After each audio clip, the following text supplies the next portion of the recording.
Hello friends, स्वागत है आप सभी का सॉल्यूशन मदरसा यूट्यूब चैनल में। फ्रेंड्स, इस वीडियो में प्रपोजिशन से रिलेटेड प्रैक्टिस सेट लिया है।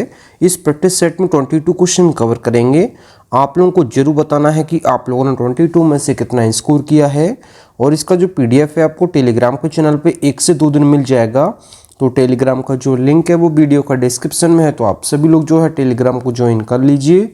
और आप सभी लोग जो है यूट्यूब चैनल को भी ज्वाइन कर सकते हैं। यूट्यूब चैनल ज्वाइन करते ही आपको सभी वीडियोस की जो PDF होगी वो आपको टेलीग्राम पे मिल जाएगी और उसका पासवर्ड आपको चैनल के मेंबरशिप सेक्शन में आपको मिल जाएगा। जब आप सभी लोग चैनल को ज्वाइन कर लेंगे तो आपके यूट्यूब के होम पेज पे मेंबरशिप का ऑप्शन खुल जाएगा। तो इस मेंबरशिप सेक्शन में आपको सभी वीडियोस की जो PDF का पासवर्ड होगा वो आपको मिल जाएगा। और PDF फाइल के लिए जो है आप लोग टेलीग्राम को भी ज्वाइन कर लीजिए। लिंक जो है वीडियो का डिस्क्रिप्शन में है। लास्ट में आप लोगों ने 22 में से कितना स्कोर किया है कमेंट बॉक्स में जरूर बताएं। तो चलिए इस वीडियो को शुरू करते हैं। अगर आप चैनल पर पहले आप विजिट करें, चैनल को सब्सक्राइब करें, बेल आइकन प्रेस करें। चलिए वीडियो को शुरू करते हैं। और आप सभी लोग जो है मेरे साथ साथ लाइव चैट में भी आंसर देते रहिए। मैं सभी के कमेंट जो है रीड कर रहा हूँ। तो चलिए इस प्रैक्टिस सेट को शुरू करते हैं। आज की इस वीडियो के सभी क्वेश्चंस जो हैं solution with Abhishek YouTube channel की स्लाइड पे हैं। ये गलती से हुआ है कि solution with Abhishek YouTube channel की स्लाइड पे ये सारे क्वेश्चंस टाइप हुए हैं। जब टाइप हो चुके थे तो मैंने इसको छेड़खानी नहीं की है इसमें, क्योंकि टाइप हो चुका था, टाइम इसमें स्पेंड कर चुका था मैं एक बार, तो इसी को मैंने कहा पढ़ा दूंगा। बस आप लोगों को तो पढ़ने से मतलब है। आप में से अगर किसी को नहीं पता है कि सॉल्यूशन विद अभिषेक भी मेरा ही चैनल है, तो ये दोनों चैनल जो है हमारे ही हैं। अगर आप लोगों ने solution with Abhishek YouTube channel को सब्सक्राइब नहीं किया है तो सब्सक्राइब कर लीजिए, क्योंकि इस चैनल पे आपको GK GS current affairs questions मिलते हैं। अगर आप लोग नहीं जानते हैं इसके बारे में तो आप लोग solution with Abhishek YouTube channel को सर्च कीजिए और उस पर विजिट करिए। अगर आप लोगों को अच्छा लगता है तो सब्सक्राइब जरूर करिएगा। तो चलिए इस प्रैक्टिस सेट को शुरू करते हैं फर्स्ट क्वेश्चन से। सबसे पहला जो क्वेश्चन है question number 1, I can cope blank any problem. तो इसमें आप लोग सोच लीजिए इसका राइट ऑप्शन क्या हो जाएगा। तो सबसे पहले यहाँ पे मैंने लिखा है कोप। तो कोप के साथ जो है 3 तरह के एरर होते हैं। तो सबसे पहले आपको एग्जाम में दिया होता है कोप विद, और उसके बाद दिया होता है कोप अप। यहाँ पे मैं लिख देता हूँ कोप अप, और कोप विद अप भी होता है। मैंने यहाँ पे लिखा हुआ है कोप विद, कोप अप, और कोप अप विद, और कोप विद अप। तो ये 3 तरह के आपको इसमें एरर दिए हैं। तो ये तीनों ही अपने आप में जो है गलत हैं। बाकी जो सही है कोप के साथ हमेशा विद होता है ओनली, आप सभी लोग याद रखिए। तो यहाँ पे इसका बी ऑप्शन यहाँ पे करेक्ट हो जाएगा। कोप विद का मतलब होता है किसी चीज का समाधान करना, मैनेज करना, या फिर किसी चीज से निपटना। इस सेंटेंस का जो मतलब हो जाएगा I can cope with any problem, मैं किसी समस्या का सामना कर सकता हूँ। इस सेंटेंस का मतलब हो जाएगा। कोप विद का मतलब होता है किसी चीज से निपटना, या फिर किसी चीज का मैनेज करना, या फिर किसी चीज का समाधान करना, या फिर किसी चीज का सामना करना। तो यहाँ पे कोप विद होता है, कोप अप कभी नहीं होता है, कोप अप विद भी नहीं होता है, और कोप विद अप भी नहीं होता है। ये 3 तरह के एरर आप लोग याद रखिएगा। एग्जाम में काफी बार ये एरर पूछा गया है, इसलिए मैंने आपको बताया है। हमेशा जो है कोप विद होता है, इसको आप लोग सही कर लीजिए। बाकी ये तीनों जो है गलत हैं, आप लोग याद रखिए। सेंटेंस का मतलब मैंने आपको बता दिया है, मैं किसी भी समस्या का सामना कर सकता हूं। इस सेंटेंस का मतलब हो जाएगा। अगला question question number 2, his manners speak blank him. तो इसमें आप लोग सोच लीजिए इसका राइट ऑप्शन क्या हो जाएगा। मैं आपको जो है स्पीक के बाद ऑफ कब आता है, आउट कब आता है, और अप कब आता है, और फॉर कब आता है, ये मैं चारों आपको समझा देता हूं। मैंने यहाँ पे चारों ये लिख लिए हैं, speak for, speak of, speak up, speak out. ये जो फ्रेजल वर्ब होती हैं इनका मैं चारों का मतलब मैं आपको बताऊंगा। मैंने यहाँ पे चारों ही लिख दिए हैं कि स्पीक के बाद फॉर कब आता है, स्पीक के बाद ऑफ कब आता है, स्पीक के बाद अप कब आता है, और स्पीक के बाद आउट कब आता है। ये चारों ही जो है फ्रेजल वर्ब हैं। जब आपको जो है फीचर्स के बारे में बताना हो, मैनर्स के बारे में बताना हो, और कैरेक्टर्स के बारे में बताना हो, तो आपको हमेशा जो है ये फॉर प्रपोजिशन फिल करना है। आप सभी लोग याद रखिए। तो यहाँ पे मैनर्स के बारे में बात हुई है। मैंने अभी आपको बताया है कि मैनर्स के बारे में बताना हो, कैरेक्टर्स के बारे में बताना हो, फीचर्स के बारे में बताना हो, तो आपको हमेशा फॉर प्रपोजिशन फिल करना है। तो यहाँ पे इसका डी ऑप्शन यहाँ पे करेक्ट हो जाएगा। स्पीक फॉर का मैंने मतलब आपको बता दिया है। स्पीक ऑफ का मतलब क्या होता है, स्पीक ऑफ का मतलब होता है कि किसी चीज के बारे में बताना, किसी चीज के बारे में बताना, तो स्पीक ऑफ लगाएंगे आप। स्पीक अप का मतलब होता है किसी चीज़ का बचाव करना, किसी चीज़ का डिफेंड करना। तो यहाँ पे स्पीक अप का मतलब होता है किसी चीज़ का बचाव करना या फिर किसी का डिफेंड करना। और स्पीक आउट का मतलब होता है फ्रेंकली अपना ओपिनियन बताना या फिर अपनी राय बताना, तो स्पीक आउट होता है। तो यहाँ पे इसका करेक्ट जो हो जाएगा ये हो जाएगा स्पीक फॉर। इसका मतलब होता है फीचर्स, मैनर्स या फिर कैरेक्टर्स के बारे में बताना।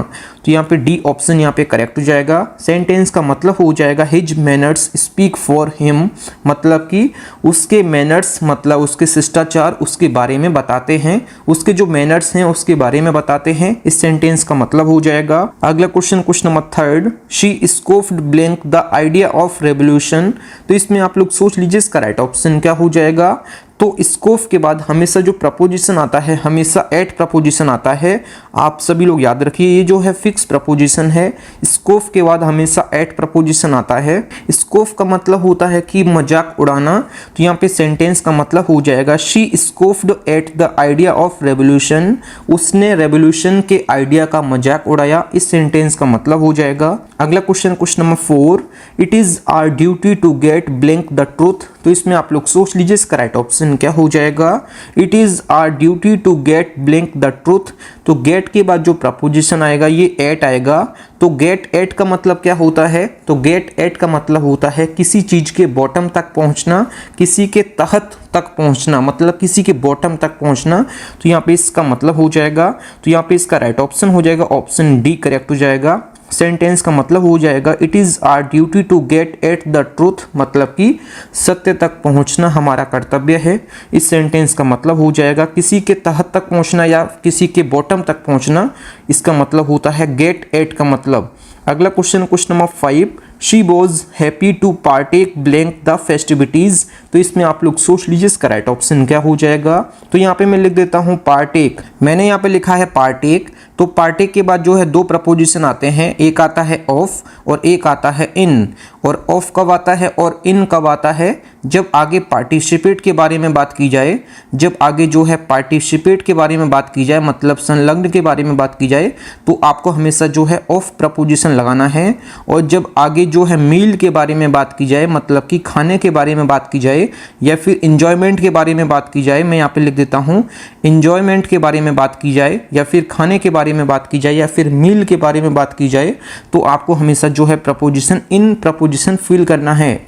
आगे दिया है यहाँ पे फेस्टिविटीज़। तो फेस्टिविटीज़ क्या है, मतलब कि यहाँ खाने के बारे में बात हुई है, मतलब कि इंजॉयमेंट के बारे में बात हुई है।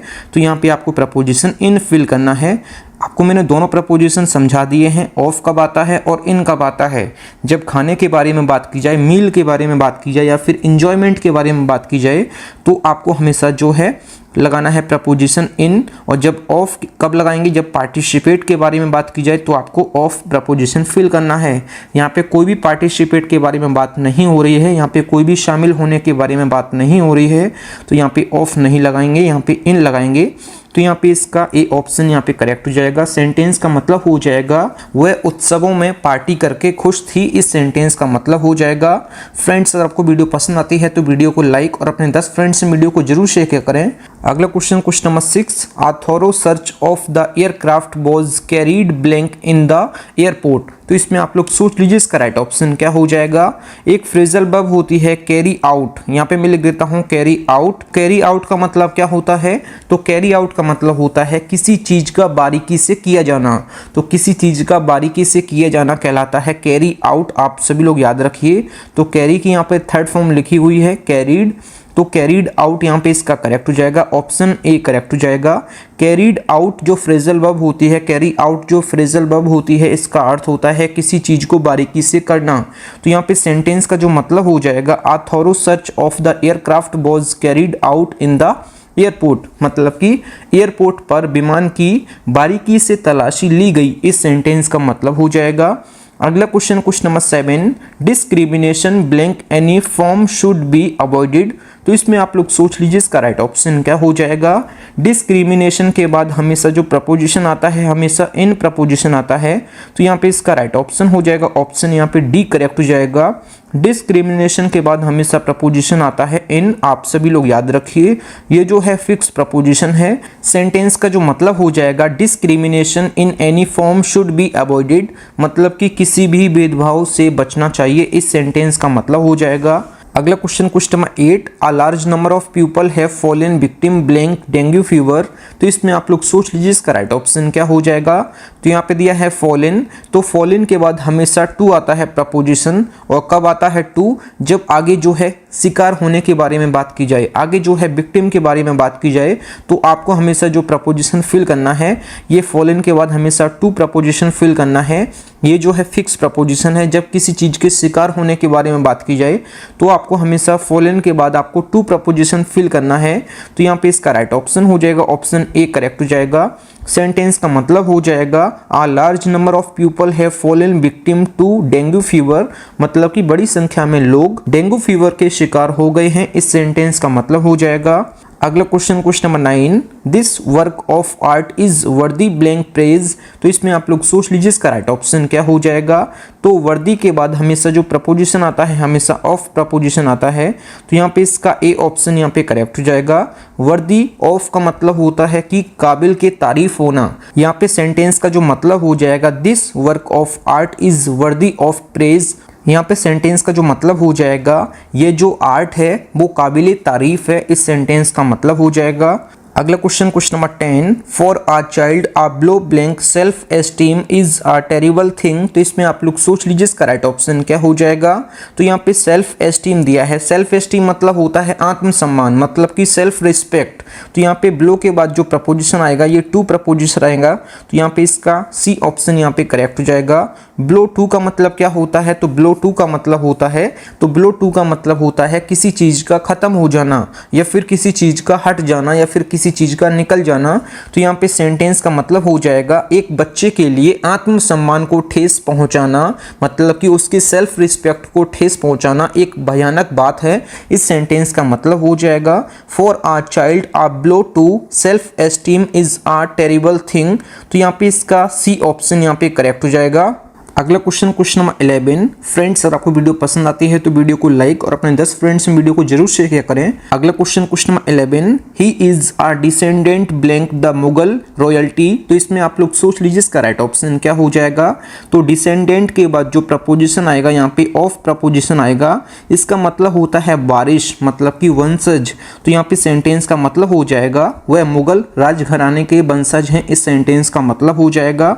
मतलब कि जो वंशज होता है, जो वारिश होता है, उसको बोलते हैं डिसेंडेंट ऑफ। तो यहाँ पे इसका ए ऑप्शन यहाँ पे करेक्ट हो जाएगा।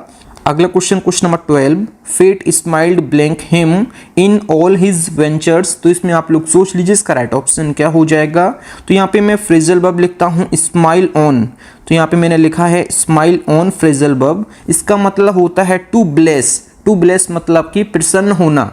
तो यहाँ पे ये फ्रेजल वर्ब का मतलब होता है कि प्रसन्न होना, टू ब्लेस। यहाँ पे सेंटेंस का जो मतलब हो जाएगा fate smiled on him in all his ventures, मतलब कि भाग्य में उसके सभी उपकरों में उस पर मुस्कुराया, इस सेंटेंस का मतलब हो जाएगा। स्माइल ऑन फ्रेजल वर्ब का मतलब होता है टू ब्लेस, मतलब कि प्रसन्न होना। तो यहाँ पे इसका राइट ऑप्शन हो जाएगा ऑप्शन यहाँ पे इसका सी करेक्ट हो जाएगा। अगला question number 13, don't put blank until tomorrow what you can do today. तो इसमें आप लोग सोच लीजिए इसका राइट ऑप्शन क्या हो जाएगा। तो यहाँ पे मैं लिख देता हूँ पुट ऑफ। तो पुट ऑफ फ्रेजल वर्ब का मतलब होता है कि टू पोस्टपोन, मतलब कि टू रिपेल, मतलब कि स्थगित करना। तो यहाँ पे सेंटेंस का जो मतलब हो जाएगा, पहले सबसे पहले यहाँ पे राइट ऑप्शन हो जाएगा, ऑप्शन यहाँ पे डी करेक्ट हो जाएगा। सेंटेंस का मतलब हो जाएगा don't put off until tomorrow what you can do today, मतलब कि आप जो आज कर सकते हैं उसे कल तक मत टालें, इस सेंटेंस का मतलब हो जाएगा। पुट ऑफ फ्रेजल वर्ब का मतलब होता है टू पोस्टपोन, मतलब कि स्थगित करना। अगला question number 14, the train is arriving blank platform number 4। तो इसमें आप लोग सोच लीजिए इसका राइट ऑप्शन क्या हो जाएगा। जब किसी स्मॉल प्लेसेस पे आपको पहुंचने के बारे में बात की जाए तो आपको हमेशा अराइव के बाद जो प्रपोजिशन फिल करना है ये हमेशा जो है एट प्रपोजिशन फिल करना है, या फिर किसी चीज के आपको पास पहुंचना हो तो आपको उस कंडीशन में हमेशा आपको जो है प्रपोजिशन एट फिल करना है। तो यहाँ पे सेंटेंस का मतलब हो जाएगा the train is arriving at platform number 4। मतलब कि जो ट्रेन है ये प्लेटफॉर्म नंबर 4 पर आ गई है, मतलब कि प्लेटफॉर्म के बिल्कुल पास आ गई है। तो जब कोई चीज़ किसी के पास आ जाती है तो उस कंडीशन में आप हमेशा जो है एट प्रपोजिशन का फिल करते हैं। तो यहाँ पे अराइविंग एट, यहाँ पे इसका करेक्ट हो जाएगा। अगला question number 15, the criminal was totally taken blank when the police recognised him. तो इसमें आप लोग सोच लीजिए इसका राइट ऑप्शन क्या हो जाएगा। तो यहाँ पे जो टेकन यूज किया गया है ये जो है पैसिव वॉइस में यूज किया गया है, तो यहाँ पे इसका राइट ऑप्शन हो जाएगा, ऑप्शन यहाँ पे ए करेक्ट हो जाएगा। अब एक यहाँ पे इसका करेक्ट हो जाएगा। तो यहाँ पे मैं लिख देता हूँ टेकन, यहाँ पे मैंने लिखा है टेकन, यहाँ पे लिखा हुआ है अबेक। तो टेकन अबेक फ्रेजल वर्ब का जो मतलब होता है ये होता है टू बी सरप्राइज्ड, मतलब कि अचंभित हो जाना। तो यहाँ पे सेंटेंस का जो मतलब हो जाएगा, सबसे पहले मैंने आपको मतलब बताया है, टेकन अबेक का मतलब होता है टू बी सरप्राइज्ड, मतलब कि अचंभित हो जाना। तो यहाँ पे जो टेकन यूज किया गया है ये हमेशा पैसिव वॉइस में यूज करना है, टेकन अबेक आपको याद रखना है। और यहाँ पे टेकन अबेक का मतलब होता है टू बी सरप्राइज्ड, मतलब कि अचंभित हो जाना। सेंटेंस का मतलब हो जाएगा the criminal was totally taken aback when the police recognised him, मतलब कि जब पुलिस ने अपराधी को पहचान लिया तो वह पूरी तरह से दंग रह गई या फिर अचंभित हो गई, इस सेंटेंस का मतलब हो जाएगा। अगला question number 16, the examination will begin blank Monday. तो इसमें आप लोग सोच लीजिए इसका राइट ऑप्शन क्या हो जाएगा। यहाँ पे मंडे दिया है, Monday, Tuesday, Wednesday, Thursday, Friday, Saturday, Sunday. जब भी सेंटेंस में सप्ताह के दिनों के बारे में बात की जाए तो आपको हमेशा जो है ऑन प्रपोजिशन फिल करना है, आपको हमेशा याद रखना है। जब भी सेंटेंस में आपको डे दिया हो तो आपको हमेशा उससे पहले ऑन प्रपोजिशन फिल करना है। और डे कौन कौन से होते हैं, Monday, Tuesday, Wednesday, Thursday, Friday, Saturday, Sunday. जब भी आपको ये डे दिए हों तो आपको हमेशा जो है ऑन प्रपोजिशन फिल करना है। जब सेंटेंस में कोई डेट दी हो, जब सेंटेंस में कोई डेट दी हो तब भी आपको जो है प्रपोजिशन ऑन फिल करना है। जब सेंटेंस में जो है घड़ी का समय दिया हो तो आपको एट प्रपोजिशन फिल करना है। जब आपको घड़ी का समय दिया हो, मतलब कि एग्जैक्ट टाइम दिया हो, तो आपको हमेशा जो है एट प्रपोजिशन फिल करना है। जैसे 7 o'clock, जैसे यहाँ पे मैंने लिखा है 7 o'clock, ये जो है घड़ी का समय है, मतलब कि एग्जैक्ट टाइम है, मतलब कि 7 o'clock। तो यहाँ पे आपको प्रपोजिशन एट फिल करना है। जब आपको कोई मंथ दिया हो, यहाँ पे मैं लिख देता हूँ मंथ, जब कोई आपको मंथ दिया हो, जनवरी, फरवरी, मार्च, अप्रैल, मई, जून, जुलाई, अगस्त, सितंबर, अक्टूबर, नवंबर, दिसंबर, ये आपको दिए हों तो आपको हमेशा प्रपोजिशन इन फिल करना है। जब आपको कोई ईयर दिया हो, जैसे यहाँ पे मैं लिख देता हूँ, जब कोई ईयर दिया हो जैसे 2000, यहाँ पे लिखा हुआ है 2000, तो आपको इन लगाना है हमेशा। ईयर से पहले भी आपको हमेशा जो है इन प्रपोजिशन फिल करना है। अगर कोई डे दिया है तो आपको ऑन प्रपोजिशन फिल करना है, कोई डेट दिया है तो आपको ऑन प्रपोजिशन फिल करना है। जब घड़ी का एग्जैक्ट टाइम दिया है तो आपको एट प्रपोजिशन फिल करना है। जब आपको कोई मंथ दिया है तो आपको इन प्रपोजिशन फिल करना है। अगर कोई ईयर दिया है तो भी आपको जो है इन प्रपोजिशन फिल करना है। यहाँ पे दिया है क्या, यहाँ पे दिया है डे, मंडे, तो यहाँ पे इसका डी ऑप्शन यहाँ पे करेक्ट हो जाएगा। मैंने आपको सारे प्रपोजिशन आपको बता दिए हैं। तो यहाँ पे सेंटेंस का मतलब हो जाएगा, परीक्षा जो है ये सोमवार से शुरू होगी, इस सेंटेंस का मतलब हो जाएगा। अगला question number 17, you must apologise blank him for this. तो इसमें आप लोग सोच लीजिए इसका राइट ऑप्शन क्या हो जाएगा। जब भी आपको अपोलोगाइज दिया हो सेंटेंस में तो इसके बाद जो है दो प्रपोजिशन आते हैं, एक आता है टू और दूसरा आता है फॉर। आगे यहाँ पे दिया हुआ है, यहाँ पे जो है फॉर दिया हुआ है। जब आगे कोई पर्सन हो, जब आगे कोई पर्सन हो, यहाँ पे मैं लिख देता हूँ पर्सन, जब आगे कोई पर्सन होगा तो आपको टू प्रपोजिशन फिल करना है। तो मैंने आपको क्या बताया, जब आगे कोई पर्सन होगा तो आपको जो है टू प्रपोजिशन फिल करना है। जैसे यहाँ पे हिम दिया है तो आपको टू प्रपोजिशन फिल करना है। आगे जो है दिस दिया है, मतलब किसी चीज के बारे में बात की गई है, तो आपको जो है फॉर प्रपोजिशन फिल करना है। जब आगे समथिंग कुछ भी दिया हो तो आपको जो है हमेशा प्रपोजिशन फॉर फिल करना है अपोलोगाइज के बाद। और टू कब आता है, जब आगे कोई पर्सन हो। तो यहाँ पे इसका राइट ऑप्शन हो जाएगा, ऑप्शन यहाँ पे इसका बी ऑप्शन यहाँ पे करेक्ट हो जाएगा। क्वेश्चन नंबर 17 का राइट ऑप्शन हो जाएगा ऑप्शन बी करेक्ट हो जाएगा। You must apologise to him for this. Apologise का मतलब होता है क्षमा याचना करना। यहाँ पे सेंटेंस का मतलब हो जाएगा you must apologise to him for this, मतलब कि आपको इसके लिए उनसे माफ़ी मांगनी चाहिए, इस सेंटेंस का मतलब हो जाएगा। अगला question number 18, she seems cursed blank bad luck. तो इसमें आप लोग सोच लीजिए इसका राइट ऑप्शन क्या हो जाएगा। यहाँ पे मैं लिख देता हूँ कर्ज्ड विद। तो कर्ज्ड विद जो है एक फ्रेजल वर्ब होती है जिसका अर्थ होता है किसी बुरी चीज से लगातार पीड़ित होना या फिर प्रभावित होना। तो किसी बुरी चीज से लगातार पीड़ित होना या फिर प्रभावित होना, तो यहाँ पे कर्ज्ड विद का मतलब होता है। तो यहाँ पे कर्ज्ड विद यहाँ पे इसका करेक्ट हो जाएगा ऑप्शन, यहाँ पे बी ऑप्शन यहाँ पे करेक्ट हो जाएगा। मैंने आपको मतलब बता दिया है। कर्ज्ड विद का मतलब होता है किसी बुरी चीज से लगातार पीड़ित होना या फिर प्रभावित होना। आप सभी लोग याद रखिए ऑप्शन यहाँ पे इसका बी ऑप्शन यहाँ पे करेक्ट हो जाएगा क्वेश्चन नंबर 18 का। अगला question number 19, smallpox has been eradicated blank India. तो इसमें आप लोग सोच लीजिए इसका राइट ऑप्शन क्या हो जाएगा। एरेडिकेटेड मीन्स होता है कि किसी चीज का जो है उन्मूलन होना या फिर किसी चीज का पूरी तरह से नष्ट होना या फिर छुटकारा पाना किसी चीज से। विशेषकर यहाँ पे जो है कोई बुरी चीज से बात की गई है, मतलब किसी भी चीज से पूरी तरह से नष्ट होना या फिर किसी भी चीज से छुटकारा पाना, मतलब कि विशेषकर जो है बुरी चीज से बात की जा रही है यहाँ पे सेंटेंस में। तो यहाँ पे फ्रॉम इंडिया यहाँ पे इसका करेक्ट हो जाएगा। एरेडिकेटेड फ्रॉम इंडिया ऑप्शन यहाँ पे इसका बी करेक्ट हो जाएगा।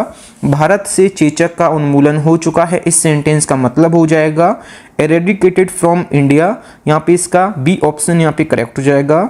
अगला question number 20, he was brought blank by his aunt as his mother had died when he was just a lad. तो इसमें आप लोग सोच लीजिए इसका राइट ऑप्शन क्या हो जाएगा। तो यहाँ पे मैं लिख देता हूँ ब्रिंग, यहाँ पे मैंने क्या लिखा है ब्रिंग, और यहाँ पे ब्रिंग के बाद मैं लिख देता हूँ यहाँ पे अप। तो ब्रिंग अप का मतलब होता है टू रेज, मतलब कि टू इंक्रीज, मतलब कि मुद्दा उठाना या फिर पालन पोषण करना। तो ब्रिंग अप का मतलब होता है कि पालन पोषण करना या फिर मुद्दा उठाना, टू रेज या फिर टू इंक्रीज। तो यहाँ पे ब्रिंग का जो थर्ड फॉर्म होता है ये ब्रॉट होता है, आप सभी लोग याद रखिए। तो यहाँ पे ब्रिंग अप जो फ्रेजल वर्ब होती है इसका अर्थ होता है टू रेज, मतलब टू इंक्रीज, मतलब कि मुद्दा उठाना या फिर पालन पोषण करना। तो यहाँ पे सेंटेंस का मतलब हो जाएगा, यहाँ पे पालन पोषण के बारे में बात की गई है। तो क्वेश्चन नंबर 20 का राइट ऑप्शन हो जाएगा यहाँ पे इसका ए ऑप्शन यहाँ पे करेक्ट हो जाएगा। तो यहाँ पे सेंटेंस का जो मतलब हो जाएगा उनका पालन पोषण उनकी चाची ने किया है, क्योंकि जब वह बालक थे तभी उनकी माँ की मृत्यु हो गई थी। इस सेंटेंस का मतलब हो जाएगा यहाँ पे ब्रॉट अप, यहाँ पे इसका करेक्ट हो जाएगा। ब्रिंग अप फ्रेजल वर्ब का मतलब होता है टू इंक्रीज, टू रेज, मतलब कि मुद्दा उठाना या फिर पालन पोषण करना। तो यहाँ पे पालन पोषण के बारे में बात की गई है, तो यहाँ पे इसका ब्रॉट अप यहाँ पे इसका करेक्ट हो जाएगा। अगला question number 21, as she became tired errors began to creep blank her work. तो इसमें आप लोग सोच लीजिए इसका राइट ऑप्शन क्या हो जाएगा। तो यहाँ पे मैं लिख देता हूँ क्रीप इनटू। तो यहाँ पे क्रीप इनटू फ्रेजल वर्ब का क्या मतलब होता है। तो क्रीप इनटू फ्रेजल वर्ब का मतलब होता है किसी चीज का घटित होना या फिर प्रभावित होना, शुरू होना, मतलब किसी चीज का घटित होना या फिर किसी चीज का घटित शुरू हो जाना। तो ये क्रीप इनटू का मतलब होता है। तो यहाँ पे इनटू इसका करेक्ट हो जाएगा। तो क्रीप इनटू फ्रेजल वर्ब का मतलब होता है किसी चीज का घटित होना या फिर किसी चीज का प्रभावित होना, शुरू होना। तो आप सभी लोग याद रखिए। तो यहाँ पे इसका बी ऑप्शन यहाँ पे करेक्ट हो जाएगा। सेंटेंस का मतलब हो जाएगा जैसे जैसे वह थकती गई उसके काम में गलतियां आने लगी। इस सेंटेंस का मतलब हो जाएगा। अगला क्वेश्चन 22, इस वीडियो का लास्ट क्वेश्चन है I complimented him blank his success. तो इसमें आप लोग सोच लीजिए इसका राइट ऑप्शन क्या हो जाएगा। जब आगे जो है सक्सेस के बारे में बात की जाए तो आपको हमेशा जो प्रपोजिशन फिल करना है ये हमेशा आपको ऑन प्रपोजिशन फिल करना है। I complimented him on his success, ये इसका करेक्ट हो जाएगा। सेंटेंस का मतलब हो जाएगा मैंने उसकी सफलता पर उसकी सराहना की। इस सेंटेंस का मतलब हो जाएगा। Thank you friends. आप लोगों ने 22 में से कितना स्कोर किया है कमेंट बॉक्स में जरूर बताएं। फ्रेंड्स, अगर आपको वीडियो पसंद आई है तो वीडियो को लाइक और अपने 10 फ्रेंड्स में वीडियो को जरूर शेयर करें। अगर आप लोग चैनल पर पहली बार विजिट किए हैं, चैनल जरूर सब्सक्राइब करें। मिलते हैं न्यू वीडियो में, तब तक के लिए जय हिंद, वंदे मातरम।